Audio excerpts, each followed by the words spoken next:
Hi everybody, it's Andy here, and we've got John, Rich, and Naraya with us. Guys, brilliant to see you, everybody. And this is, of course, the Atheism UK podcast, and today we're going to be talking about religious misogyny. Well, who wants to start with this? Because it's a massive subject. So let's. Who wants to start? I'd like to come in there because Go, John. I want to say first of all that not all misogyny is related to religion. Yeah, sure.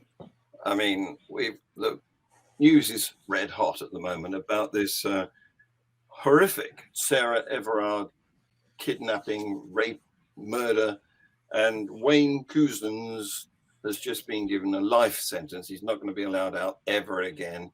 Yeah, whole life terror. Yeah, and that doesn't appear to have any religious connection. He's just a nutcase. Yeah. So I don't know whether you've got anything to say to that, Rich, coming from your position as a police. No, lecturer. I mean, I have to say, he was a very bad one who had a bit of a poor reputation within the organisation, and probably should have been gotten rid of a long time ago. Yeah. But that is, one of the problems when you have an organisation that is male dominated, and the police is a male dominated organisation. As I said before, I maybe should have looked this up before I came along, but it's still sort of 2/3 male at least. The number of women officers that we've got coming on board is increasing, but I could tell you tales from former female colleagues of horrendous treatment that they had during their early days. Yeah. I think poor treatment of, say, female officers is less prevalent now overall, and especially a lot of my female officers friends wouldn't tolerate that sort of behaviour today. Yeah. But there are still pockets, there are still issues around it when you have something that's really male dominated. Well, and before we do carry on, I think it might be a good idea to actually introduce Naraya to everybody, a new face on our podcast. That's a good point. Yeah, welcome, Naraya. It's great to have you here with us. Thank you so much. I'm honoured to be here. Yeah, Naraya exploded onto the humanist field with her own channel, Holy Humanist, only a few months ago. But, no, that's true. It was almost by accident, if you will. I just kind of was making videos on topics that really resonated with me as I was like deconverting from, Islam, and just things I had thought about, thinking, I have anyone else had this thought about, slavery or the whitewashing of history? And it kind of just blew up from there. But yeah, so I've just recently kind of started my activism. And I think this topic today, misogyny, in religion as well, and even outside of religion, as we're talking about now, it's just such a hot, and it's always a current topic. So yeah, I'm very excited to be here. Thank you all. And almost as importantly, she is a fellow tea drinker. So precisely. Exactly, which as I say is mandatory on this, apart from John, who's still recovering from the Rona. I've got medical release. Yeah, John's got a thick note. Yes. He's also, unfortunately for you, Andy, she's also a big cricket fan. Yeah, I've never really been into cricket. Can't do cricket. Yeah, no, I do kind of go off on one sometimes and talk about cricket too much. But yeah, sorry, you were saying, Rich? So Naraya, then from your background, then you said you've deconverted fairly recently, I think, from Islam. What were your sort of key experiences that informed that deconversion around the issues of misogyny that you'd encountered?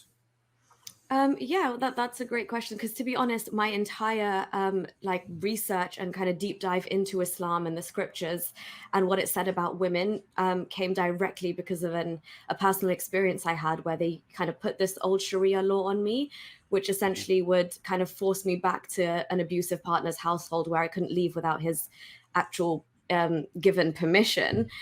even though I was staying with my dad at the time. So even according to Islam, I thought I was protected in that, you know, you can either be under your husband's roof or your father's roof. But again, even that wasn't protection enough for me. They really tried to kind of press down with this law and say that you're your husband's property. So unless he kind of frees you or gives you the divorce according to Islamic the narrative, then you're essentially still under his rule, and that all and so I at this point was a believing Muslim, and I thought this was just men kind of distorting scripture and what was the eternal perfect word of God. So I still kind of believed with all my heart, and I just thought, okay, this is just men doing what they do, abusing their power. It was from the police level up until the court districts, and the family kind of counseling people in between were all men as well, all Emirati men as well in the UAE. So there was a huge emphasis of religion within that process. And they just don't understand similar like concepts that, you know, we take seriously in the West here, like kind of mental health and abuse and harassment and stalking. So again, I didn't put this down to anything to do with religion until I wanted to defend my own personal situation and what had happened to me. So I thought, if I did encounter someone in the UK who would kind of have the audacity to say, oh, but that's just what happens to Muslim women, that's what Islam propagates and allows to happen, I was able to say, no, actually, of course, like the God I believe in would never sanction that treatment against me or allow a framework for me to be in that kind of situation. And then lo and behold, when I started this kind of defensive journey looking into it, I started to read the Qur'an again in English with all the different translations that were available online. And I looked, and then I it was immediate to me, like, because I wasn't looking at it with the same kind of awe factor that I had been looking into it all those years previously. I actually read it for what it was, and having done like a law degree as well, I kind of was scrutinizing it from a legal standpoint, and I was just absolutely stumped with the treatment and status of women. We're actually, you know, we're starting off on such a kind of subjugated footing from men. There's women are inferior to men. Men have a right over women. Men have the right to discipline women. So actual domestic abuse is codified within the Quran itself. Women inherit half of what a man inherits. A woman's testimony is half that of a man's, lest we forget, because Islam has this concept where women are stupid and they're deficient in intelligence and religion. And there's, you know, even further back in the other scriptures where we kind of derive the sources and more of the source material from Islam in terms of the Prophet's life. He's likened us to kind of donkeys and dogs and chattel, and kind of grouped you in with that and said that the way you discipline women is the same way you discipline your domestic animals. The way you trade sex slaves is the way you trade, you know, camels and horses. And I just couldn't, you know, look past this anymore. It just obviously did not sit right with me.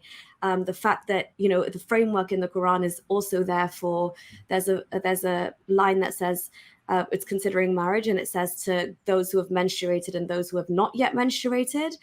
And it just kind of, I put two and two together and thought, you know, this explains so much about why in the Muslim world we see these, you know, these much older men, and especially Islamic clerics, marrying these young girls and taking child brides. And whereas I was spending my whole life defending the fact that Islam is, you know, the most feminist religion, and that the Prophet stopped female infanticide and he freed slaves, the actual source material that I was reading completely said otherwise. And that for me, like the starting point of women was enough for me as a woman to be really, really repulsed and put off by the ideology. And then, you know, came the violence and just all the scientific errors and the historiographical errors and, you know, all of that theological bit. But I mean, just the Quran itself had enough misogyny. That's enough for a woman to read and kind of say, this, there's nothing in this for me. No, why would anyone female want to join that? But the question is, like, there's obviously a disconnect between what a Muslim woman thinks in an everyday world, and, you know, the world that they're in, and the actual writing in the Quran. There is a disconnect there, and yeah, massive. I think from our outside point of view, it's a bit. It just seems so bizarre. I mean, the same sort of things are going on in the Bible, and I mean, it starts right in Genesis, you know, where you know, women are straight away subservient. You know, what is it in Genesis? where Eve was brought as a helper. Yeah, the helpmeet. The helpmeet, You know, yeah. I mean, it starts right at the beginning of the Bible, you know, just Yeah. this women are second-class citizens, you know, and it goes throughout the Bible, as it does in the Quran. Because I've read some of the Quran, I haven't read it all cover to cover, but Lucky you.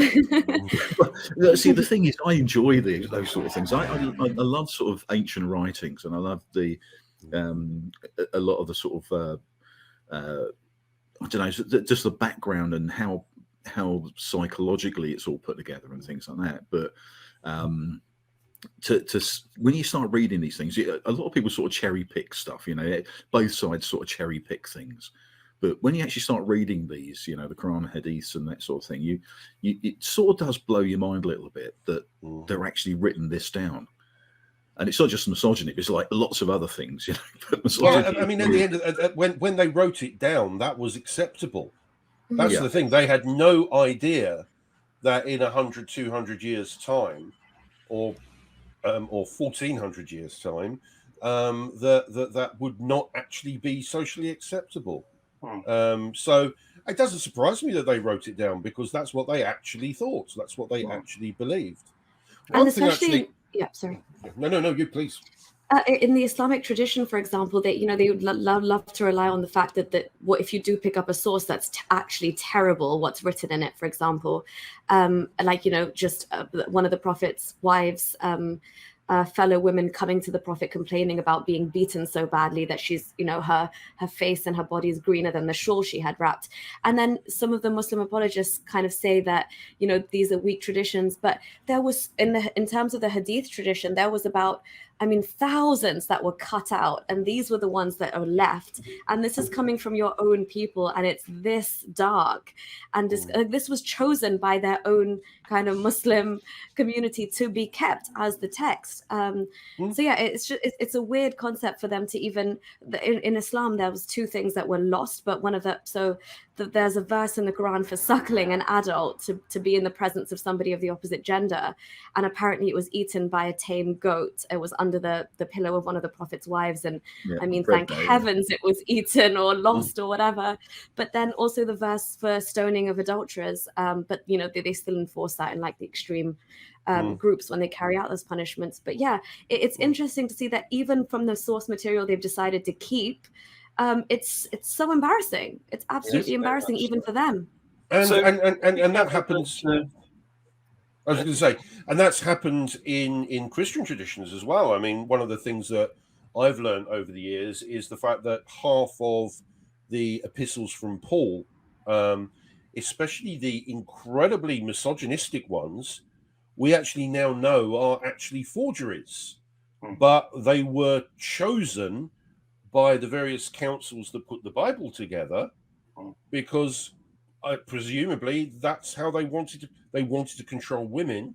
So even though that these letters we now know were not written by Paul, some of the Pauline epistles are incredibly misogynistic, incredibly patriarchal, weren't written at the time by that person, but were written for a purpose, and a political purpose, to keep women down. Yes. And they were selected and put into the Bible for the express intent to put and keep women down. So, you know, so many parallels between the various religions. It's actually... all the religions seems to me, were made by men for men. Indeed. At the time, they had the control, being bigger and stronger. But do I gather from what you said, Nuria, that you've got some personal experience here? Because you mentioned either being under the care of your father or your husband. Were you in a marriage that you found abusive? Were you forced into a marriage unwillingly? Did you find it difficult to get out? Or is that not you? No, so you are right. I mean, I wasn't forced per se. It was kind of done on my own accord, but it unraveled really quickly. Like the person, I mean, who he was, just his character completely changed after the honeymoon. So there were certain mental health issues that were kind of just kind of kept under the carpet, and they really manifested themselves afterwards. So it was more the struggle to get out, basically, because I was living in the UAE, which is obviously governed by Sharia. And even if you don't really believe, even though I did at the time, in Islam, or just by default, by virtue of what your name is, you know, Sharia law will be applied to you if they assume you're Muslim or your father's Muslim.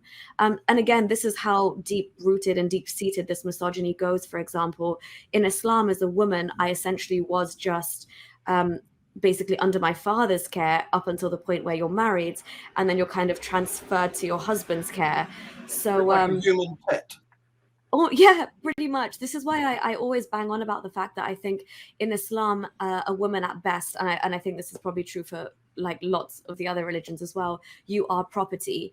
I mean, in Islam, it's so bad in the sense that, you know, you never have agency for yourself. You're either under your father's, brothers, even your grandfather's, if you don't have, you know, if your father's passed away and you don't have a brother.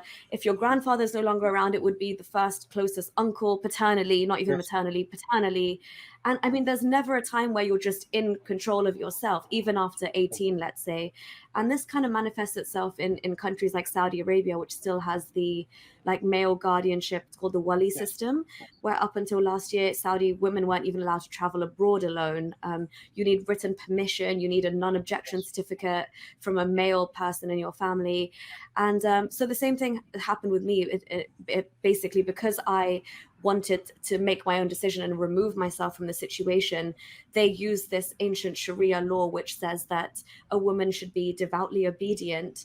And if you fear disobedience from a woman, then you can take action upon that. So they've kind of used those Quranic verses to strip away my my actual agency. And because I'd kind of grown up in England and stuff, my brain couldn't fathom the fact that a judge could actually send me back to a situation where I'm telling him I fear for my life. There's financial abuse. I have no decisions. I have no agency. There's mental health. I'm being stalked, harassed. None of those things mattered except for the fact that he hasn't pronounced those 3 words in Arabic. So you're effectively not divorced Islamically. And then they put you through this whole rigorous process of family counseling, where they actually ask you questions about how pious are you and your partner? How many times a day do you pray? And I was trying to get out of this, but again, because it's very male dominant, there was no women in this entire process, from like the police that tried to force me to go back. I was just constantly dealing with Islam. There's a big concept when you're trying to get a woman, you have 4 police men come in. And I realized in the UAE there are certain procedures where, as a woman, I'm not obliged to go with them to the station between 6 a.m. and 6 p.m. unless there's a female officer present. And I knew these things, and I also said, if you're going to do anything or take me anywhere, I need to be in touch with the British Embassy, because again, in those countries you can become like a number just lost in their system, because they have the right to detain you indefinitely for months on end without charging you and whatnot. And obviously, if I was being held against my will, I would want some help from somebody who understands that this concept is it's ridiculous. Yes.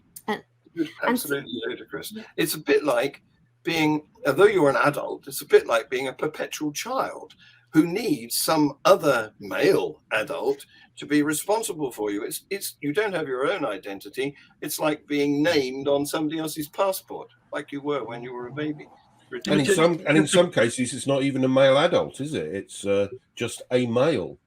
I suppose it could be. A quick question, just for you. When you was going through this, had you decided to leave the religion at that point? So while all of this was happening, again, it was kind of like me versus the UAE legal system, and I kind of believed that it would be impartial per se initially, because I was very naive. And then when I saw things transpiring that were just, getting way out of hand, and they were actually going to they kept asking for my passport and trying to put a travel ban on me. I was so immersed in what was happening and trying to get out of the situation. My entire mindset was that this is men abusing their power. And they've all kind of just got teamed up together, and they want to teach a woman a lesson and kind of send me back. But I always kind of, at that point, I had differentiated between my own faith in Islam. So I still had it. It was only until I got out of that situation, came back to the UK, things had calmed down, and I just thought, okay, let me just see how on earth and why the hell that happened to me? Like, how can you Right. justify that? And that's when I kind of did the deep dive, and I thought, oh my God, you know what? Actually, they're using the Quran perfectly. They're well within their rights to do that. Like, I could use that same verse as a lawyer and do the same thing to me. So that's when I thought, you know, this isn't just men abusing their power. This is actually, it's sanctioned. Oh, sorry, I don't know what's happening here today. It's actually sanctioned in the source material itself, the eternal word of God. And that's kind of where all that, I mean, that was enough for me to see. And then it kind of just fell like domino bricks. I was like, So I want nothing that was to do. the catalyst for you to leave the religion, because it's, you know, 'cause I'm trying to get my head around how you actually felt in that position. I mean, did you feel abandoned and just literally abandoned by the people that you loved? I mean, is that how you felt at that time? When I realized that about the truth about the religion, No, or when you was actually in the UAE and in that Oh. situation, you know, like sitting in that police station, for instance, or you know, Yeah, how did yeah. you I mean, actually it feel was with an that? absolute nightmare for months on end, because again, they were really, really abusing their power. So you saw the power dynamic at play. I mean, I would get calls at 10 p.m., really, really unprofessional police officers saying, "Oh, Nuria, just come to the station." And I was like, "Sorry, why?"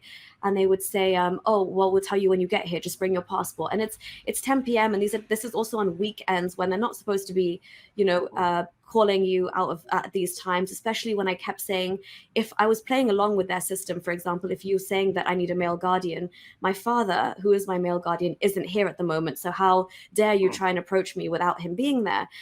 So that kind of kept them at bay for a while, but then it got a lot more intense, and I would have to go down to the station, and I would be so respectful as a Muslim believing woman at the time. You know, I'd go in my abaya, I would be very, very respectful, and they were almost, I tell them about this stalking. I'd say that I'm getting like threatening notes at my house from random delivery men. I don't feel safe. Surely I'm an expat in your country. You have a duty of care to at least listen to what I'm saying. But they would just pass me from officer to officer. They're kind of the miswak thing they use. They're cleaning their teeth. They're joking around, and it just got really, really mean. Yeah. Exactly. It was just so demeaning and belittling. I had to take my male friends with me sometimes just for them to take me seriously. I would take friends who would speak Arabic so they couldn't make me sign documents that I didn't know I was signing. But yeah, so to answer your question, sorry, I did definitely feel very alone and just kind of played by this dark system. So fortunately, you had a British passport. Was it easy to get out of the UAE, or was that part of the same story?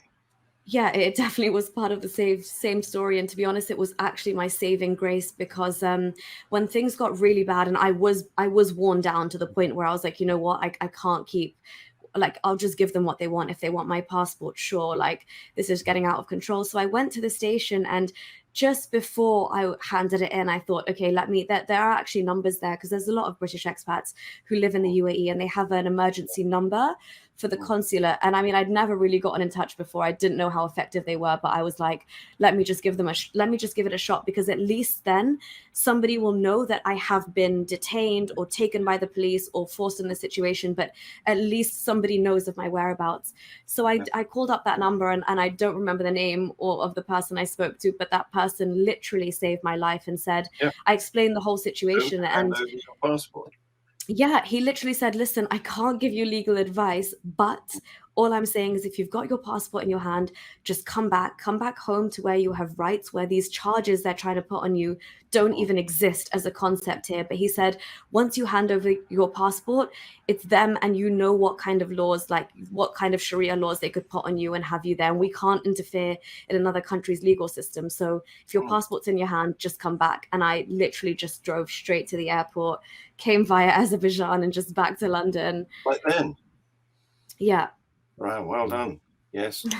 So you're not alone in this, because there's been quite a famous case where Zara K, who was born in, let me get this right, I think it's Zambia, not Tanzania, but became of Muslim parents, but she went to Australia and became an Australian citizen. However, a year or so ago, she was home visiting her relatives still in Zambia, and I think it was Tanzania, John. Actually, you were right. I think, yeah. And they trumped up some charges about something she might have said that was offensive in their view, and grabbed her passport, and it took her months to get it back and to be able to fly out back to Australia. Yeah, it's honestly such a tactic in these countries where, you know, it's a travel ban and holding your passport so that you are at the mercy of their law, and they have that kind of one-up on you. So they didn't want to, even a couple of times when I did say, like, okay, if you want to, you know, call me down to the station, can we get the British Embassy involved? That's when they did back off once or twice, because they do really, if you have any Muslim background or heritage, or your father, they think they have the full right to kind of bring down the harshness of Sharia law on you, as opposed to, you know, anything that you're used to. And these are appalling rights, aren't they? I mean, a husband is allowed to have 4 wives, I believe.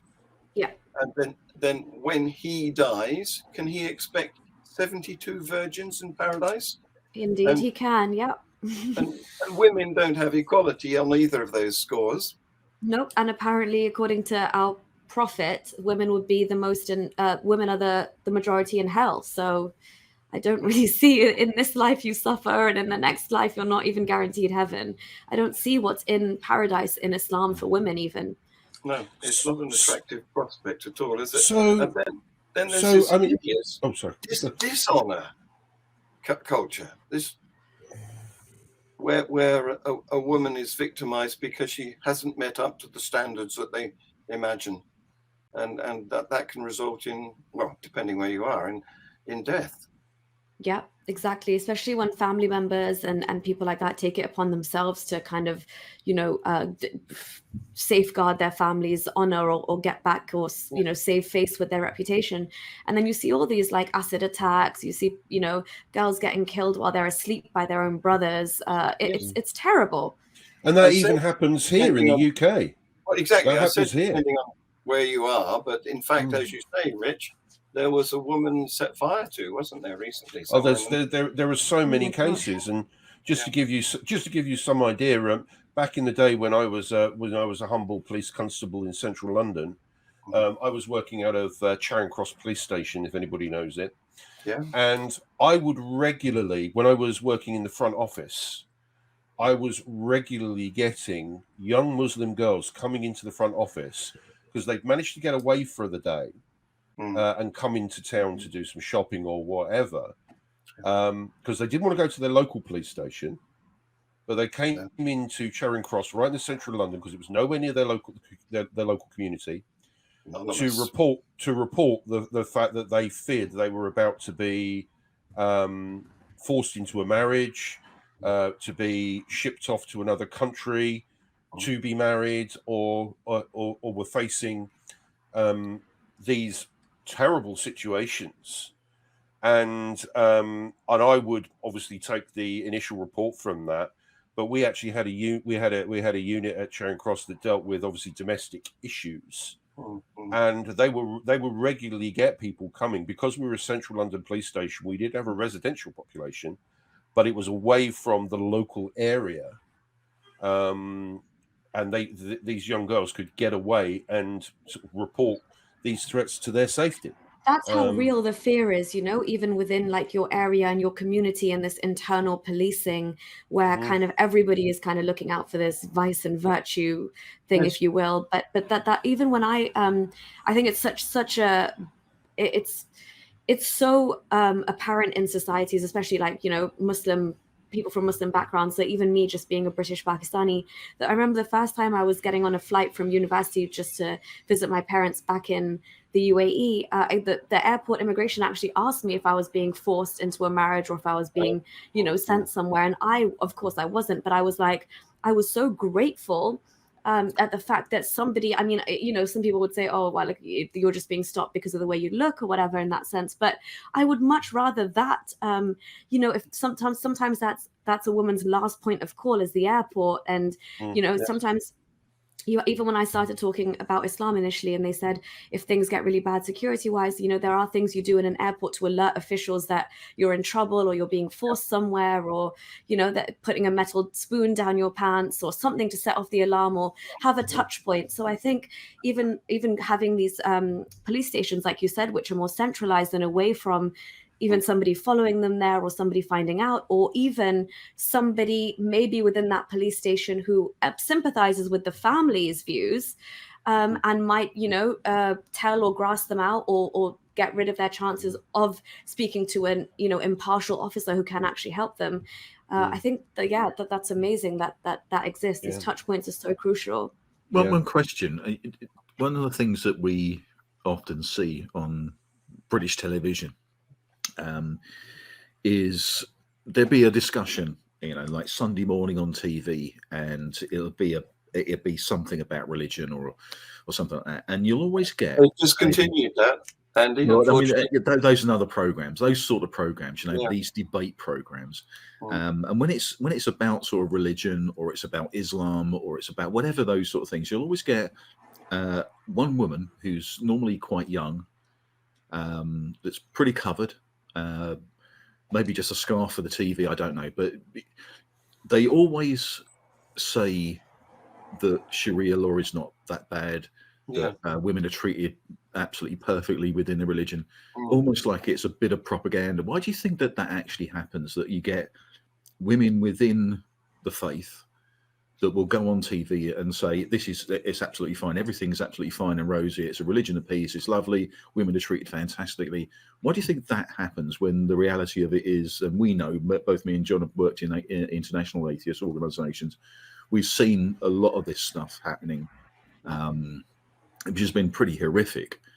Why do you think that those women sit there and do that? Are they just misguided? Do they not see it, or is it just something they think they have to say? What is that? I think it's a bit of both, to be honest. I honestly think it's twofold, like what you're saying. I think, so for example, even in my situation, I was happy in my bubble of being a progressive, what I thought was a progressive modern Muslim woman. And for all intents and purposes, while I did live in the UK and I was, going to school and we had RE, I wore the hijab at 9 years old, and I would propagate this idea that, Islam is a peaceful religion. And I would demonstrate to the class like how to pray and things like that, because the version that I was fed of Islam in the Qur'an classes I would go to in the local mosque every day after school was a heavily, heavily sanitized version of Islam. So I did truly believe like that the Prophet, stopped female infanticide and he fought for women's rights. And one of the last things he said in his final sermons was treat women well.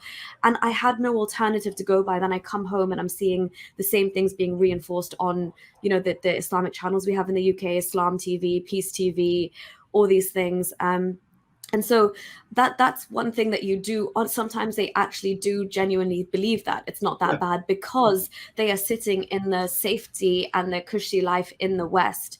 Whereas, if as soon as you turn the lens onto the plight of women in Muslim majority countries, I mean, it speaks for itself. The ground reality is what's happening right now to women in Afghanistan, women in Egypt, women in Saudi, Pakistan, even. It's that in itself is Sharia manifesting in all of its ugly forms, whether you consider those countries Muslim, Islamic or not. So yeah, I think, and the other reason is if you are that heavily brainwashed by this, because you are from the minute you're born, like the first thing you hear in your ear is the call to prayer is recited, and the Islamic concept is your whole life is between that call to prayer in your ear and then your funeral prayer being read.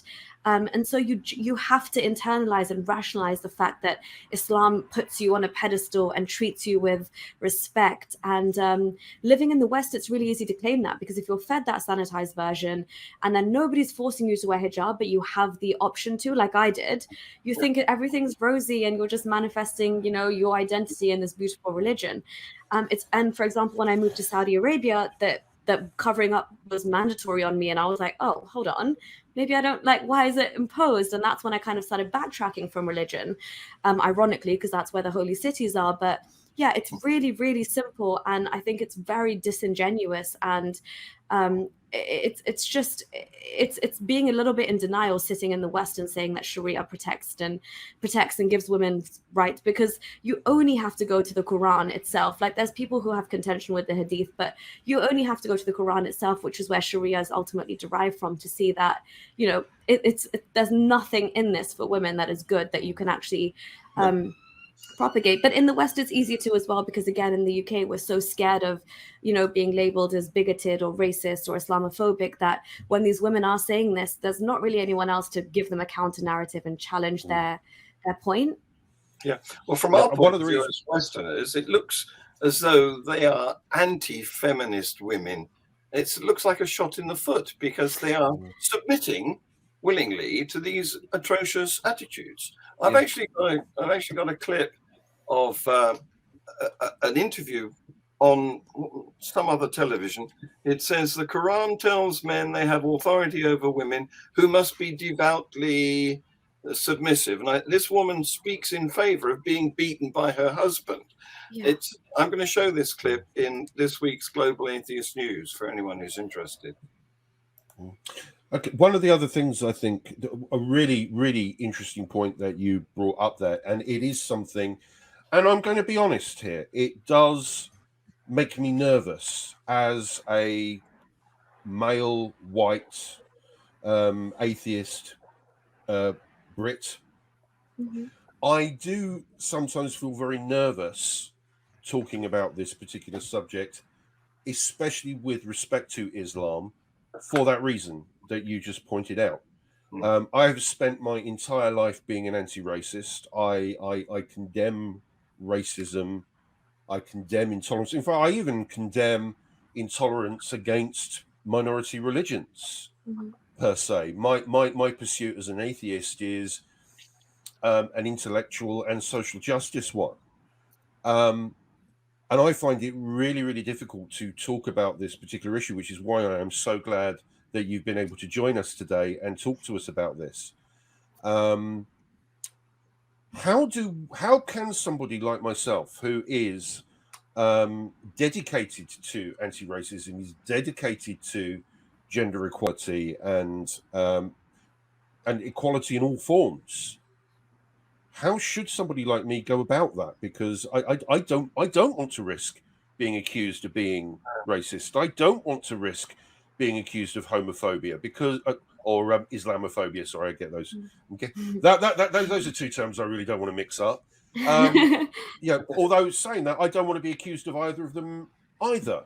No, but how do you go about it? They've deliberately merged the race with religion just to make it more of a difficult issue to tackle. Precisely. Yeah, because exactly, you know, Islam isn't a race to begin with. There's the hundreds of races across the world, even minorities within minorities, which you know, conform to a certain type of Islam. But you can't kind of paint Islam as a racial game. So that's I mean, that's a non-starter. You can always say that, you know, this is a religion, this is a set of ideas, and it's just, I think, honestly, I mean, this is my own personal opinion, but I do think in the UK in general, we need to grow a bit more of a backbone and stand up for the fact that we need to say, look, we're absolutely, you know, because honestly, I personally believe that a lot of the times, minus all the terrorist activity, which already speaks volumes, but it is actually Muslims who suffer so much at the hands of Islam, more than anyone else, to be honest, especially the women. This is why I've decided to like speak out and kind of highlight what it, like, I'm trying to get this across, that what does it actually offer you? What does this set of ideas offer you? So yeah, I mean, this is what you come up against. Like, you just, I mean, I always say everybody in my community, most of my family and friends are Muslim. That does not take away my respect or love or, you know, loyalty or anything for you. But there's certain problematic things here, whether you believe them or not, they exist as a codified text, which is what people can, let's say, if you don't think that ISIS and the Taliban are real Islam, but some people are using these same words that you look at and see beautifully, and they're using those same words to justify, you know, throwing gays off the highest buildings, or depriving women of their education. And those are things that it just becomes your like general duty to call out. And it's kind of like, I mean, Ricky Gervais is really good at saying things like, what else are we going to take offense to now in this day and age? Like, I don't believe in unicorns. Is that going to be considered blasphemy in 2021? But yeah, it is more just kind of separating the ideas from the people. And I try not to isolate Muslims when I kind of want to reach out to those women. And I always have to give this disclaimer that this is not a personal attack on you. I respect you human to human, but this is definitely problematic, that some of these things that are here. And most of the time they honestly agree that these things can be taken and they can be very problematic. It's just they don't happen to subscribe to it. So they're in a nice little bubble. But we always have to call out the ideas, for sure. So I'm going to have to leave you now, I'm afraid, because and this is good because it saves me from revealing my unicorniphobia.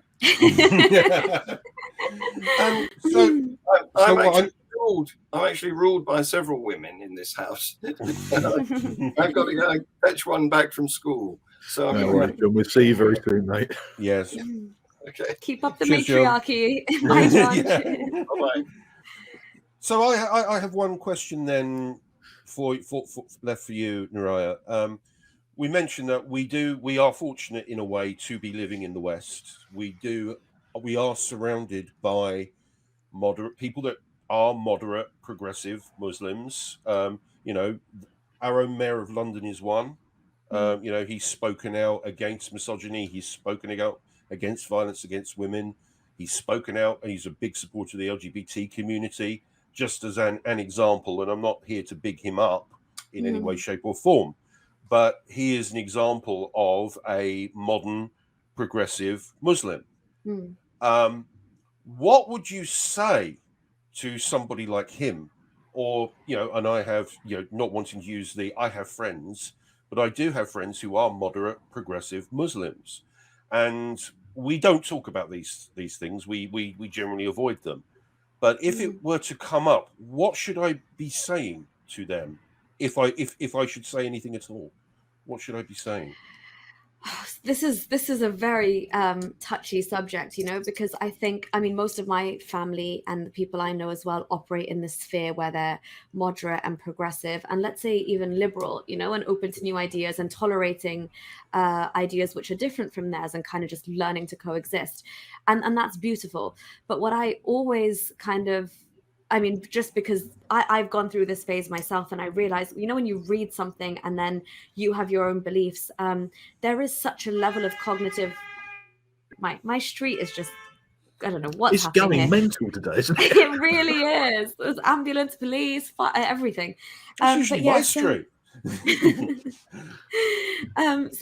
There's such a degree of cognitive dissonance at play.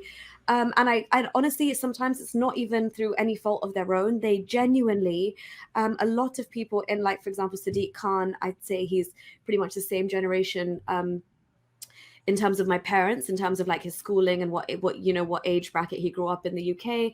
And a lot of these people have, again, they've been fed this sanitized version, and the Islam itself, like the actual sources, have just been on the shelf in their house as like some mystical, eternal, divine book written in Arabic, and you'll kind of never know the full meaning of it. So most of their religion comes down to just kind of the more ritualistic practices, maybe the celebrations that they have. They don't know they wouldn't know the punishment, let's say, for fornication under Sharia, or the actual directive, or let's say how the Prophet captured one of his wives as a sex slave and consummated the marriage with her on a couple of days after killing her father and her brother. And they don't know these things. It's kind of just kept away from them. But I do think in this struggle to normalize dissent and rid some of the most darker ideologies within Islam of the world, it is these progressive Muslims who need to start confronting their own text. So my starting point is to go back to the Qur'an, which no Muslim, no matter what sect you believe in, can shed doubt on the Quran itself. You have to take that, if you're a Muslim, as the eternal word of God. So my starting point is usually the Quran itself. So the most problematic verses of the Quran itself, when it's saying marriage, it's discussing marriage to prepubescent girls, or it's saying that the sun sets in a muddy spring, or that the Alexander romance, where Alexander the Great was the first Muslim. Like, as an educated person, he was a polytheist. So why are you accepting this clear? Like, do you not see a problem here? And if there's one contradiction, if there's even one falsity, the whole thing comes crashing down, because this is meant to be untampered, unchanged, timeless, eternal, and the exact directive of God. So I basically, what I do is I go to sources that are completely undisputable, and I just show it to them so that they can actually confront it first and foremost. They can't kind of backtrack from it. But even if we're not getting anywhere in terms of the initial conversation, it just plants that seed in their mind. And that's kind of all I'm trying to do, is because once that seed is planted, it's very hard to, that's a good starting point, to be honest, whichever way you go. But I remember reading, I think it was Ayaan Hirsi Ali's book, her first book, when she was talking about sticking it behind the shutters in her head. These pieces of information came along, and she put it behind the shutters, and at some point the shutters could not hold it back anymore, and they burst open. And it's interesting, some of the things that you've said about the Quran.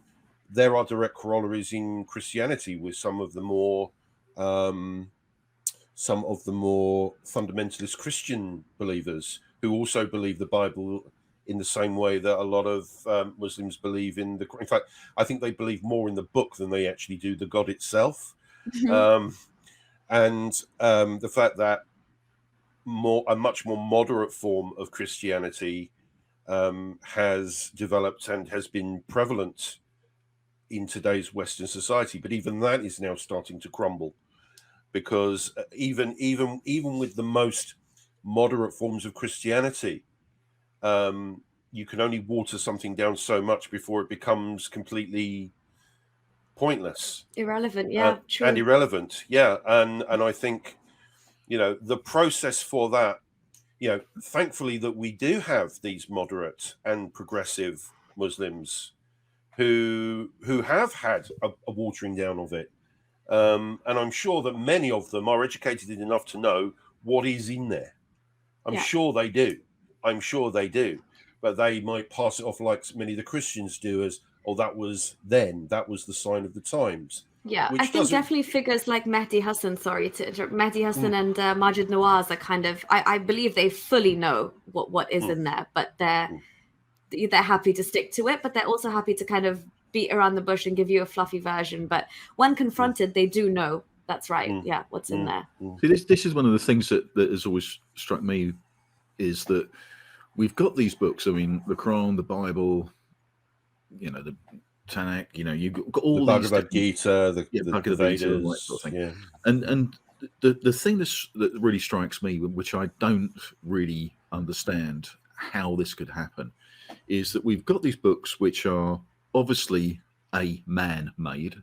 I mean, I normally say the Bible's human-made, but I think definitely really definitely man. And it's quite obviously a thing of its time. So you got 7th century Islam, you got 1st, 2nd, 3rd century. I say 3rd century because of the Nicene Creed and all that sort of thing in Christianity. The things that are written in those books, the Quran, the Bible, are misogynistic. They are man-made, and they are of the time. So how can that be the word of an omnipresent, omniscient God? How can that be? Because if God knows everything, he would know exactly the position we'd be in the 21st century. Exactly. And it would read as well now as it would ever have read. So just that mere fact that the Bible, the Quran, doesn't hit what we are in the 21st century by a long way shows that it's not written by God. It's written by men, human beings. Yeah. So why are we still following it? Why are we still following these ancient, outmoded concepts? it can't be the word of God, and if it can't be the word of God, then that all collapses. Everything. I mean, I'm going a little bit deeper than. But then you've got organization. I say organizations loosely, like the Taliban, who've said, no, this is the perfect word of God. This is how we should be living. And we out in the West, with our 21st century sensibilities, are doing it wrong, and we are going to go back to how it should be. That's one of the really scary things to me. That's terrifying. That's totalitarianism. That is. And what they're saying is what we are doing now in the 21st century is wrong. That's what they're saying. That is what they are saying. Yeah, it's well. I mean, I think we're going to be able to talk about this for but Yes, not just this subject, but and the I think subject Naraya, have you frozen on us? I think Naraya's frozen on us. Yeah, that's the wonderful world of the internet as usual. Someone up there doesn't like us. Actually, I've got. Let's put that. Naraya, you're back. Sorry about that. Sorry, no, we were just saying, we were talking about the fact obviously that these books don't reflect 21st century life, and I don't know when you cut out, but we were talking about the Taliban, who are actually saying 21st century life is wrong because it doesn't reflect what's written in that book, and that is the really, really scary thing about that. And there are in some parts of the world, there are Christians who say we need to get back to what it says in that book, and what we do now is decadent, is sinful. It's not right how we live our lives. Gender equality isn't right. Sexual equality, sexual orientation equality is absolutely, definitely not right. And that is what they're saying because it's in these books. Now, I think globally, we are slowly winning the argument. We win the arguments on a regular basis. It's just a case of where do we go from here? I mean, the last question, it's the question I always ask at the end of these conversations is, what do we do? Where do we go from here? Yeah, well, I think especially this is like more detrimental in Islam for women. But just like you were both saying, it's such a, when you read this and then you have to attribute so much context and contextualize it, it just becomes so apparent that it's so localized and kind of geocentric. And I mean, people who say that like, oh yeah, it talks about sex slavery because that was just the norm of the time. So again, like that flies in the face of it being eternal, right, and timeless.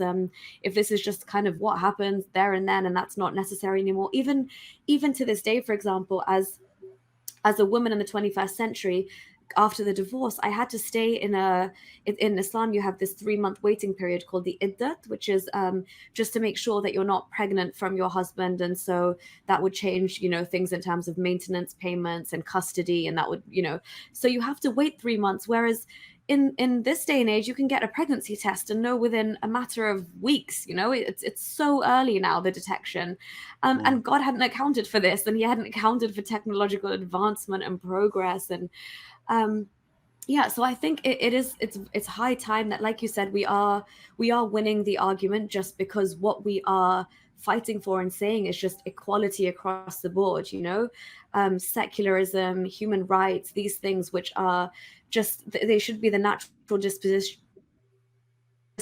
of every human being. And this is where it's so important for people who actually would be able to confront and get out of their comfort zone and see and acknowledge where it is that religion is holding them back or holding society back. And whether you choose to believe it or not, like, it's not our job to, get everybody away from their faith, but just whatever you believe in behind closed doors. But for the rest of society and for yourself, you'd want kind of one law to apply to everybody across the board. If you're a devout religious person, your child turns out to be gay, then they shouldn't be at the behest of you and your views. They have a law to protect them. They have these kind of secular implementations in place, and I think that can only be good for humanity. And I think specifically when it comes to Islam, when women start understanding what their worth is and they start questioning it, I think that's a long way towards Islam kind of crumbling at a much quicker rate than if we were to just constantly, try and engage with these people who refuse and would just kind of give you a sweetened wrap it up in cotton wool and serve it to you like they do in the West, because they can get away with it. So yeah, I hope that answers your question. And the thing I'm is, not I sure. mean, you know, you're seeing a crumbling of Christianity as well, and lots of other major religions around the world. Listen, guys, we've got to leave it there. We've hit our time. Fantastic conversation today. Really, really interesting, and I guess we're going to be talking about this for on other podcasts, bringing this up again and again and again. Especially this concept of, as we move into the 21st century, the place of religion in the 21st century as we move into the future, which I think would be a very, very interesting conversation, which I'm looking forward to have. So in the meantime, we'll see you in the next one. Don't forget to subscribe to the channel. Keep on forgetting to do that. Subscribe. Subscribe. Yeah. Comments in. Like, share, subscribe. Yeah, we do answer all the comments and all of that sort of thing. So it's worth putting your say in. And we are starting to get more now. Yeah, and whether we're you starting agree to with get it or more not, now. It's great. Yeah, it doesn't matter. We want to know what you're gonna say. So subscribe to the channel and let your comments in, guys. Thanks for joining us today, and we'll see you next time. See you later. Thank you, guys. Bye. Thank you so much. Bye. Well, thanks for joining us today, and don't forget to click that like button. Also, make a comment, and of course, subscribe to the channel. We'll see you next time.